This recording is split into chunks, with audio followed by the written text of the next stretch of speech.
우리 정치가 지금 현재 아이돌들을 보면서 배워야 하는 게 있다라는 거예요. 평소 때의 훈련, 얼마나 잘 훈련되어 있는가, 얼마나 중요한가. 근데 우리 지금 정치가 평소 때 전혀 준비되어 있지 않다. 그래 보통 취임식에 한류 스타죠. 싸이가 와서 이제 공연을 하게 되는. 그래서 정치와 대중문화는 서로가 서로를 돕는 어떤 관계에 접어들었다는 생각을 하게 되고요. 네네. 그런 관계를 제일 잘 활용했었던 것은 역시 문재인 정부였다. 사회에서 벌어지는 수많은 일들을 바라보는 두 가지 시선이 있죠. 논리적인 T 성향으로 분석하거나 감성적인 F 성향으로 공감하거나입니다. MBTI T와 F의 시각으로 궁금한 이야기들을 풀어보는 시간 TF 썰전 시간인데요. 오늘도 TF 대표 주자 두 분 모셨습니다. 안녕하세요. 네, 안녕하세요. T를 맡고 있는 냉철한 문화평론가 손희정입니다. 예, F를 맡고 있는 잘 우는 정치철학자 김만권입니다. 네, 두 분이 민망해 하시지만 실제로 그렇습니다. 네. T와 F 대표 주자로 두 분 나와주셨고 각자 소개를 해주셨듯이 두 분이 문화평론가고 정치 철학자세요. 근데 두 분한테 딱 맞는 주제가 지난주에 또 있어가지고 저희가 얘기 나눠보려고 가지고 나왔는데 문화와 정치가 만나는 잼버리 K-팝 콘서트가 있었습니다. 이 사건 문화평론가가 봤을 때는 어떻게 보셨는지 한마디로 좀 표현을 해주세요. 이런 나라라는 게 부끄럽고 너무 잘 해내서 자랑스럽지만 심란하다. 네. 한마디 안에 정말 많은 이야기가 담겨져 있네요. 왜 그렇게 보셨을까요? 이게 그러니까 사실은 아무 일 없이 잘 지내냈기 때문에 너무 다행이지만 구비구비에 너무 위험한 상황들이었잖아요. 그래서 너무 마음이 안 좋았었는데 또 우리 청소년들, 청년들로 이루어진 아이돌들이 어른들이 망쳐놓은 걸 너무 잘 수습한 거죠. 그래서 부끄럽다 이런 생각이 들었습니다. 그 공연을 잘 해내가지고 또 예. 사고도 없었고 또 정치 철학자 눈에는 이번 K-팝 콘서트가 어땠나요? 이게 뭐 보면 저희들이 이번 사태를 봤을 때 저희가 느낀 건 뭐냐면 원래 이게 정치가 결정하고 책임지는 일이잖아요. 근데 이게 이 책임이란 말이 영어로 우리가 responsibility라고 부르는데 이거 사실은 정치랑 동일한 동의어랑 거의 같이 써요. 책임. 예. 근데 이거 왜냐면 이 responsibility라고 하는 이 책임이란 말이 response하는 능력이에요. 그러니까 대응하는 능력. 그러니까 이거 대응하는 능력 자체가 완전히 없었던 거죠, 이번에 시작할 때. 그러니까 정치의 부재였어요. 예, 정치의 부재였는데 이 정치의 부재가 플랜 B도 없는 거죠. 제대로 된 플랜 B도. 그러면 이 플랜 B를 뭐냐? 어린 우리 아이돌을 여기다 계속 밀어 넣어가지고 이걸로 문제를 해결하는 거였는데 이게 보면 이게 정말 책임 있는 플랜 B였나? 라는 생각도 들기도 하고 그러니까 결국은 대응하는 능력이 없는 정치 대신에 우리 이 K-팝 아이돌 이 어린 친구들이 이걸 다 대신해 줬으니까 기본적으로 정치학을 공부하는 사람으로서 너무 부끄러운 일이죠. 예. 정치가 없었다. 오히려 예. 다른 K-팝 아이돌들이 그걸 대신해줬다. 그 예. 책임을 대신해줬네요. 예. 그런 생각이 들면서 아무래도 K-팝 콘서트를 두고는 연예인을 정치권에 좀 동원했다. 이런 지적이 또 계속해서 나오고 있거든요. 근데 사실 그동안 다른 정부에서도 비슷한 논란이 계속 있었던 것 같거든요. 사실 한국에서 정치가 무능할 때 문화로 땜빵하거나 문화로 이렇게 우겨 넣어서 해결하려고 했었던 역사는 정말로 유구합니다. 네. 사실 대한민국의 시작과 함께 있었다라고 할 수 있을 텐데요. 그 중에서도 오늘은 잼버리 생각하면서 좀 짚어볼 만한 사건들을 준비를 좀 해왔어요. 일단은 1948년 으로 거슬러 올라가면 오래전부터 있었네요. 네, 정말. 이승만 정부 때 국방부 정훈국 소속으로 선무공작단을 만들거든요. 네. 그래서 이제 궁장변 위문 공연을 그때부터 시작하게 되는데요. 당시 왜 이 선무공작단을 만들게 되냐면 여순 항쟁이 있었습니다. 그래서 같은 군인을 다른 군인이 이제 제압하는 진압하는 이런 이제 작전에 들어갔어야 됐는데 그 장병들을 위로하고 또 지역 주민들한테 반공 의식을 고취하기 위해서 선무공작단을 만들어서 서둘러 만든 거죠. 그래서 공연을 보여주고 이때 이제 군대에 있던 연예인들을 동원해서 이렇게 퍼포먼스를 하게 하는 이런 역사가 한국에 있었고요. 사실은 그래서 이번에 성일종 의원이 뭐 BTS 차출령 이런 거 얘기했었잖아요. 네. 이게 어디서 오는 생각이냐 하면 바로 그 40년대에서부터 오게 되는 오래전의 경험으로 온 거군요. 그래서 사실 요즘에 뭐 군 뮤지컬 이런 거 군대에서 만드는데요. 굉장히 아이돌들 많이 출연하거든요. 근데 군 뮤지컬에서도 아이돌을 그런 식으로 차출하지 않습니다. 원하는 사람이 지원을 하면 오디션을 보고 캐스팅 마케팅을 하는 방식이거든요. 그러니까 이제 완전히 옛날 사고 방식이 돌아갔었던 거다 이런 생각을 좀 하게 되고요. 또 이제 정치가 문화와 예술을 동원하려고 했을 때 우리 역사 안에서 언급하지 않을 수 없는 사람이 임하수라는 사람이 있습니다. 임화수? 예, 깡패. 굉장히 유명한 정치 깡패. 이고 또 영화 제작자거든요. 근데 이 사람 같은 경우에는 자유당 정권 말기에 반공예술인단을 조직을 해서 연예인들 이제 선거에 동원하고 이런 일을 했었죠. 네. 뭐 그리고 이 사실 이게 되게 유명한 사건이 있어요. 이마수와 관련된 이게 기미가 폭행 사건이라고도 부르기도 하고 그 뭐예요? 합주기 폭행 사건이라고 해서 더 유명한데 네. 이런 선전 뭐 공연 이런 데다가 이제 기미갑이라고 하는 당시에 연예인을 의사도 묻지 않고 출연 명단에 끼워 넣은 거예요. 사출이네요, 예, 정말. 예, 그럼 차출도 아니죠. 동원. 그냥 뭐 강제 강제 동원. 동원이었죠. 그랬더니 이제 이 기미갑이 항의를 한 거예요, 이마수한테. 그러니까 이마수가 그걸 항의를 하는 걸 그냥 때려버린 거예요. 진짜 그래서 이게 폭행 사건이었어요. 실제로 때렸어요. 예, 예, 갈비뼈가 예, 예. 부러지고 뭐 이런 이제 사건이 역사에 남아 있는데요. 그러니까 이마수가 정치 깡패였고 네. 사실 굉장히 이제 정치인들을 등에 업고 거의 뭐 연예계를 주무르다시피 했었던 사람이기도 해요. 그래서 한국 영화사 얘기할 때 이마수 빼고 얘기할 수 없기도 한데요. 이 사람이 이제 독립협회와 청년 리승만 이런 영화 만들어가지고 이제 대통령 우쭈쭈하고 이런 작업을 하기도 했었고요. 근데 결과적으로는 이마수가 3.15 부정선거에 저항하는 고려대 학생들을 테러하면서 이게 결국 4.19로 이어지거든요. 그리고 이승만 정권이 내려오게 하는데도 굉장히 큰 역할을 했었고 결국은 박정희 정권 때 혁명재판을 통해서 정치깡패로서 사형을 선고받고 사형당합니다. 이제 형장의 이슬로 사라진 깡패였다라고도 할 수 있겠죠. 뭐 그리고 그 이후에도 계속 이어졌어요. 솔직히 말씀드리면 이제 우리나라 같은 경우에는 대표적인 또 이제 행사가 국풍 80일이라고 있었어요. 네. 이 국풍 80일 같은 경우에는 제5공화국이 들어오면서 뭐 12.12 나오고 그 전에 나고 광주 민주화 운동 뭐 일어나고 이런 것들을 다 덮어야 됐었던 거죠. 그러면서 이제 대학생들까지 다 동원하는 축제가 열려요. 그래서 이걸 국풍 80일 행사라 그래서 정말 국가적인 대규모 축제 행사가 열려요. 예, 이때 이제 나왔던 이제 아주 유명한 가수가 여러분들이 다 아시는 이용인 뭐 잊혀진 계절 뭐 그때는 바람이려라는 노래로 이제 여기서 이제 그 가요제에서 뭐 2등인가 뭔가 하죠. 2등을 하죠. 예, 그리고 또 여러분이 또 아실 만한 가수가 옥슨 80일 그 홍서범. 예, 홍서범 씨 아니에요? 홍서범 네. 씨. 다 이런 분들이 다 이 무렵에 이제 이런 행사를 통해서 더 아. 나오게 되거든요. 근데 이게 되게 중요했던 게 뭐냐면 이게 그 당시에 있었던 대학 문화를 대중문화로 통합하는 거였어요. 예, 대중문화로 통합하는 거라 사실 그 대학 문화에 남아있던 저항의 의식을 없애고 대중문화로 통합해버리면서 그 저항 의식을 증발시키려고 하는 아주 정교하게 기획된 행사였어요. 그때 이제 이렇게 동원하는 일들이 일어났었던 거죠, 솔직히. 이 행사 예. 자체가 1981년 5월 28일에 시작해서 6월 1일까지 5일 동안 진행이 되거든요. 근데 이 5월 28일이라는 날짜가 어떤 날짜냐면 네. 광주 민주화 운동에서 시민군이 제압당한 지 딱 1년 되는 그 다음 날이었고요. 그러니까 아주 치밀하게 1년 후면 일주기로 뭔가 일이 벌어질 거다. 그거를 국풍으로 덮자라고 하는 게 있었던 거고 거의 당시에 한국 인구가 4천만이 안 되던 때였거든요. 네. 1,000만 명 정도가 여기에 이제 와서 행사를 즐겼어요. 즐겼고 그리고 뭐 기사에 따라서 약간 숫자가 다른데 여기에 동원된 학생들 이제 퍼포머들 이렇게 풍문패하고 이런 사람들부터 시작해서 연예인까지가 6천 명에서 7천 명 정도 됐었다. 5일 동안 그 사람들이 막 이제 공연하고 했었던 거죠.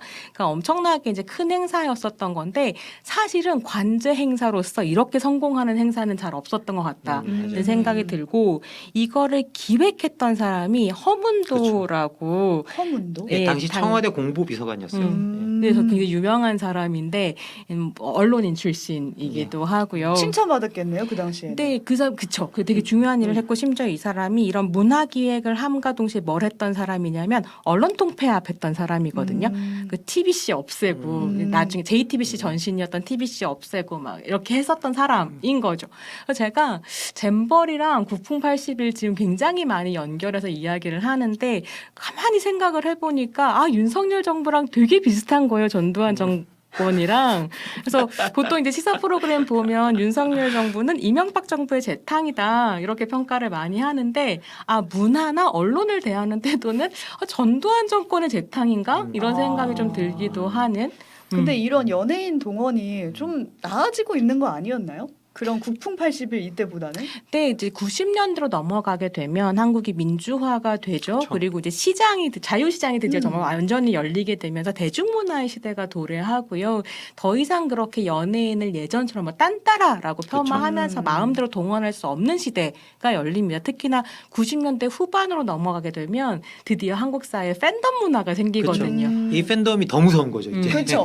그래서 이제 2000년대가 되면 뭐 예전에 정동영 씨가 대통령 후보로 나왔을 때 뭐 보아가 나를 지지해주면 내가 표가 올라갈 텐데 막 이런 말을 하면서 정치권이 드디어 연예인들에게 살살살살 하기 시작하는 시대가 2000년대 그때 언급한 넘어가고요. 표수가 정확하게 기억 안 나는데 100만 표인가 무슨 1000만 표인가 1000만 표 정도 됐었던 것 예. 같아요. 이런 말을 막 하기도 했었고 그러면서 결국은 이제 박근혜 대통령 때가 되면 박근혜 대통령 취임식에 한류 스타죠. 싸이가 싸이가 와서 등장하죠. 이제 공연을 하게 되는 그래서 정치와 대중문화는 서로가 서로를 돕는 어떤 관계에 접어들었다는 생각을 하게 되고요. 네네. 그런 관계를 제일 잘 활용했었던 것은 역시 문재인 정부였다라고 평가를 받습니다. 그리고 스스로 그걸 되게 잘한다라고 얘기하는 사람이 또 대통령실에 들어가서 행사 기획하시고 하셨기 때문에 탁현민 탁현민, 네, 예. 그래서 이제 말씀하시는 굉장히 거죠. 친밀한 관계를 유지하기도 했죠.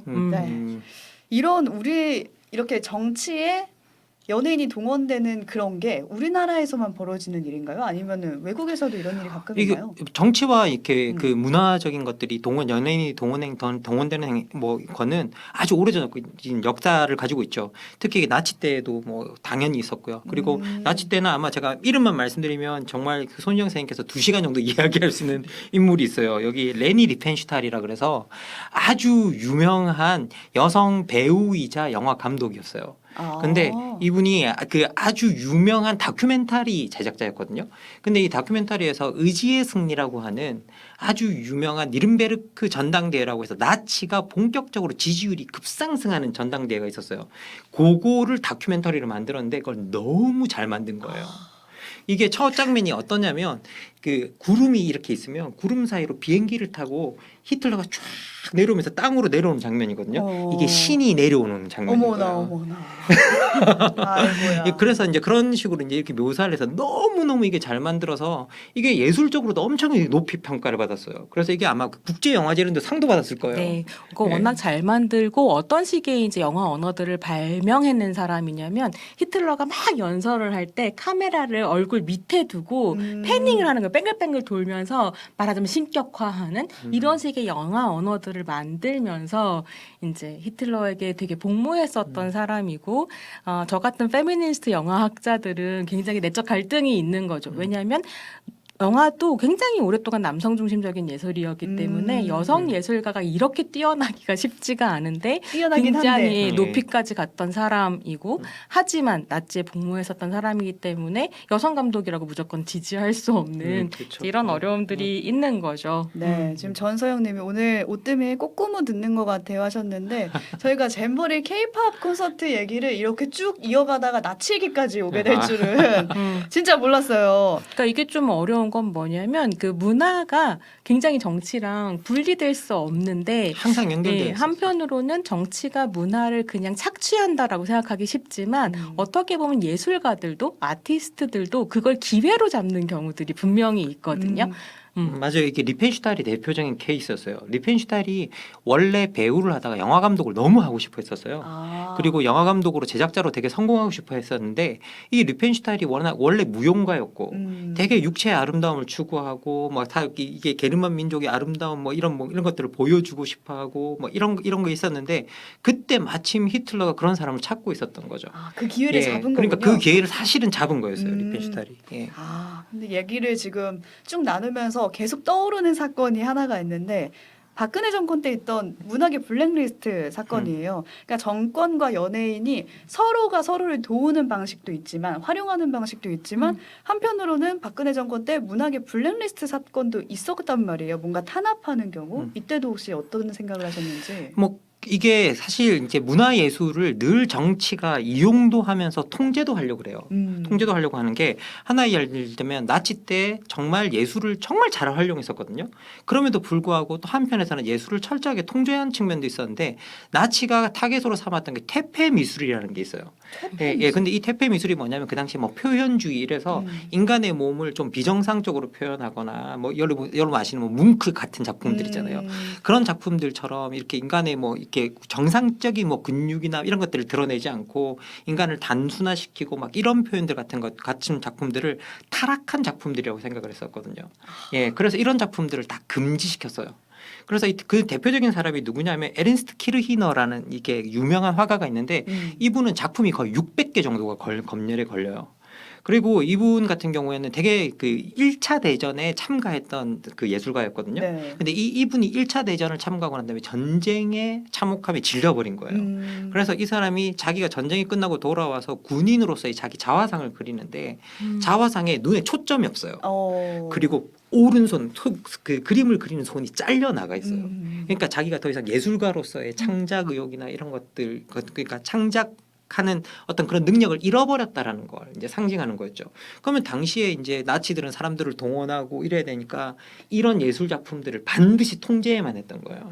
밖으로 사람들이 볼 수 없게. 볼 수 없게. 그래서 실제로 이분 작품을 600점 이상 뭐 팔고 퇴폐 미술로 처분하고 금지시키고 그래서 이분이 결국은 그 다음 행가에 자살해요. 자기 작품을 다 불태우고.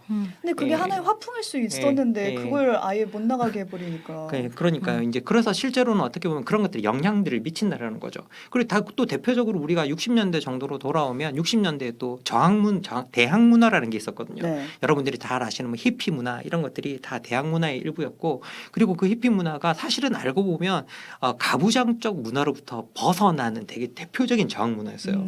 그래서 여러분 혹시 정말 이건 옛날 이야기인데 이거 아시면 여러분 옛날 사람입니다. 맞춰주세요. 케빈은 12살 뭐 13살 이런 어떻게 드라마가 알지? 있어요. 너무 팬이었어요. 그래서 케빈은 12살 13살 이런 드라마가 있었는데 거기에 보면 큰딸이 아빠로부터 벗어나기 위해서 집으로부터 아주 먼 대학을 가거든요. 이게 되게 상징적인 그 장면이었어요.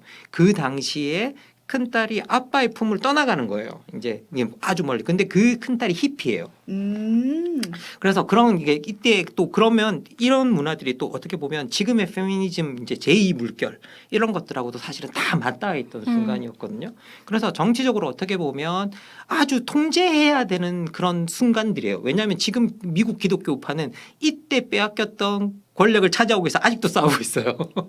아직도 싸우고 있어요. 그래서 이게 어떻게 보면 정치적으로 어떤 순간에 있어서 어떤 정치적 어떤 문화를 통제해야 되는 순간들이 있거든요. 그래서 자꾸 그때 그런 것들을 통제하려고 드는 것들이 뭐 현상들이 계속 정치적으로 나오게 되죠. 그렇죠. 예. 근데 이 통제를 하면은 가만히 있질 않잖아요. 영화계에서도 그때 블랙리스트 사건이 터졌을 때 엄청 저항했던 걸로 기억이 나는데. 그래서 제가 아까 이제 이마수 씨 얘기를 했을 때는 이렇게 영화가 어떻게 복무했는가. 근데 한편으로 한국 영화는 또 굉장히 저항해온 역사가 길고 전통이 있는 예술 분야이기도 하거든요. 그래서 80년대 사회 변혁 운동에 이제 함께 하면서 영화 운동을 통해서 사회 변화를 꿈꾸기도 했고 그런 사람들이 이제 90년대에 한국 영화 산업의 부흥을 가지고 오는 주역들이기도 해요.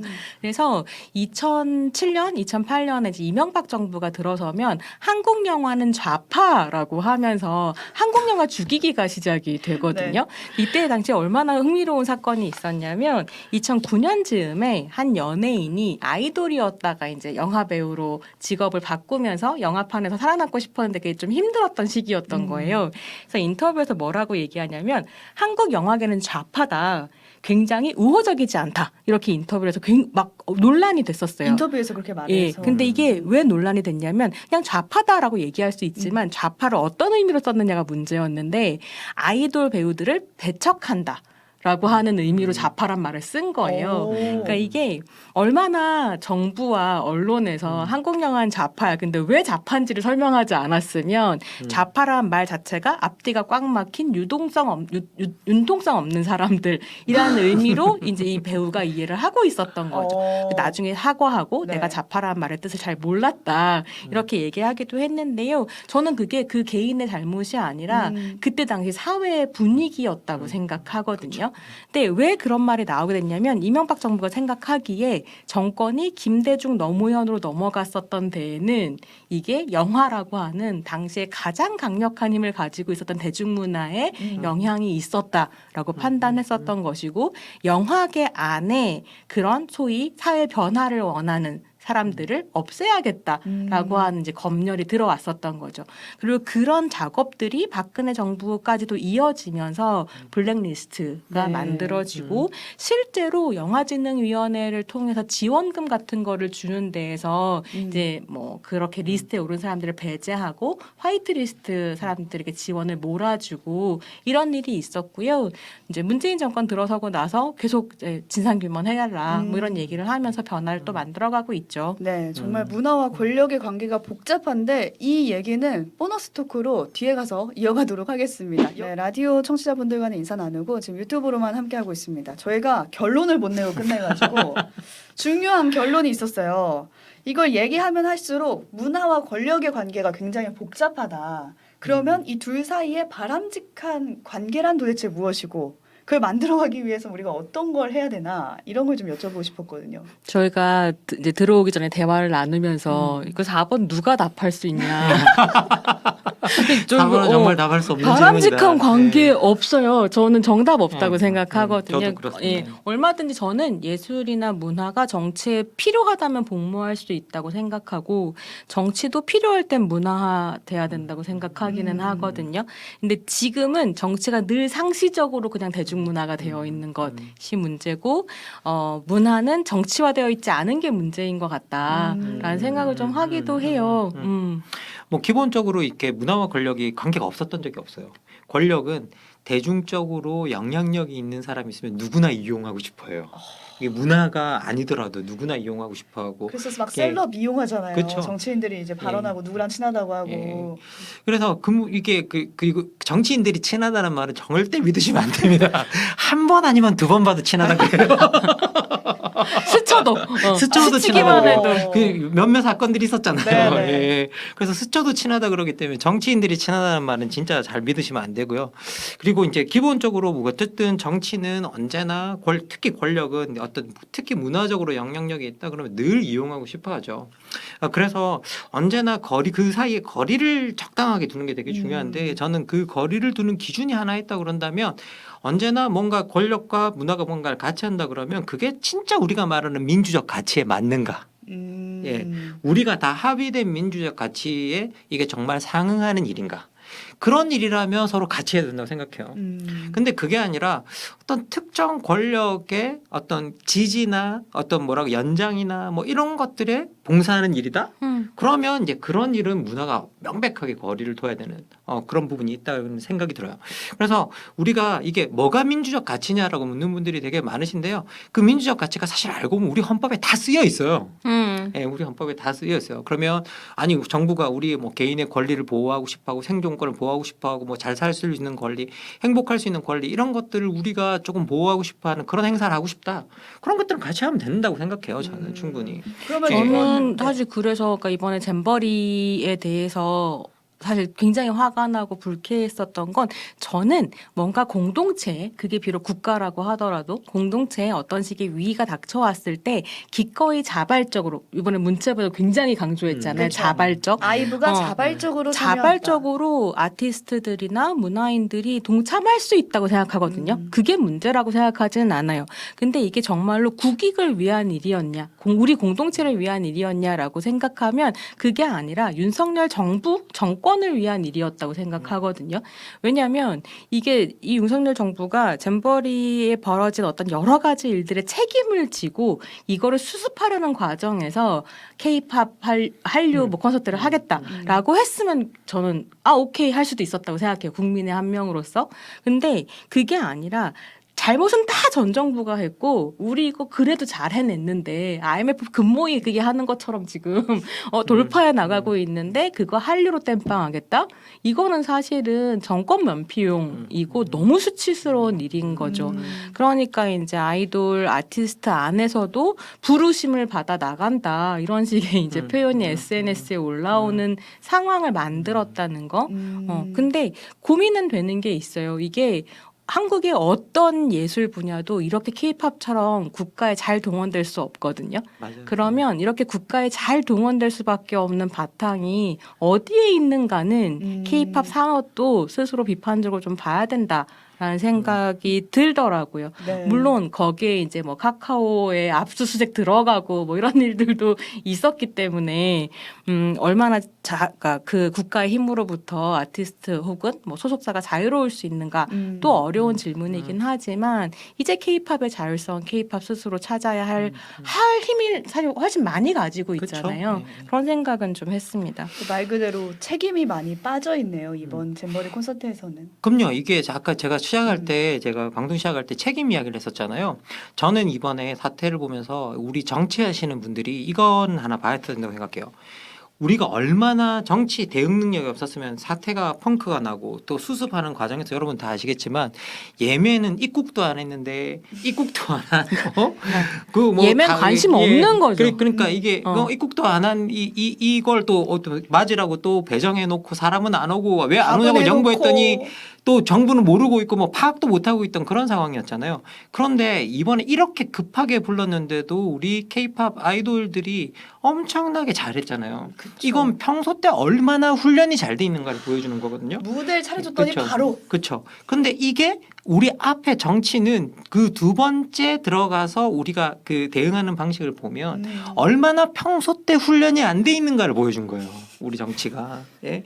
그러니까 우리 정치가 지금 현재 아이돌들을 보면서 배워야 하는 게 있다라는 거예요. 평소 때의 훈련 얼마나 잘 훈련되어 있는가 얼마나 중요한가. 근데 우리 지금 정치가 평소 때 전혀 준비되어 있지 않다. 근데 너무 예. 또 심란해지는 게 근데 그 훈련 너무 중요한데 그리고 너무 저는 아티스트 훌륭하다고 생각하지만 아티스트들에 대한 노동 착취 문제는 또 어떻게 할 것인가. 사실 또 노동의 문제로. 네, 하지만 마무리해야 되므로 네, 전 여기서 네. 말을 줄이겠습니다. 네, 오늘 댓글이 온도차가 또 있었어요. 저희 레인보우로 들으신 분들은 말씀하신 얘기들 있었잖아요. 뭐 임하수라는 이름이라든지 김희갑 이런 사건들 유명하죠. 뭐 이승만 때 이름 좀 날린 깡패죠. 임하수 씨 하면서 드라마 야인 시대 나온다. 뭐 이렇게 호응을 해주셨는데 반대로 유튜브 댓글에서는 네이버 쳐보면서 듣는 중이에요. 뭐 어리둥절해진 MZ들 특히 그 케빈이 12살 네, 그 얘기 들으시고는 무슨 얘기인지 잘 모르겠다. 아 이제 나홀로 집에 네. 생각했다. 80년대 얘기 금지. 그렇죠. 80년대 아. 얘기 금지. 아니요, 저 네이버 90년대 얘기인가? 쳐서 어, 이제 네. 뭐 찾아보는 재미도 있으니까 이렇게 음. 좀 온도차가 있는 게 참 즐거웠다라는 얘기를 끝으로 오늘 여기서 인사 나누도록 하겠습니다. 오늘 썰전 TF 두 분과 함께했습니다. 고맙습니다. 감사합니다. 감사합니다. 시사명가 CBS에서 만든 오뜨밀은요 저녁마다 모여서 오늘 하루 있었던 뜨거운 이슈를 밀도 있게 나누면서 뉴스 근육을 키워 나가고 있습니다. 지금 바로 오른쪽에 버튼 눌러서 구독해 주시고요. 오뜨밀과 매일 저녁 함께 해주세요.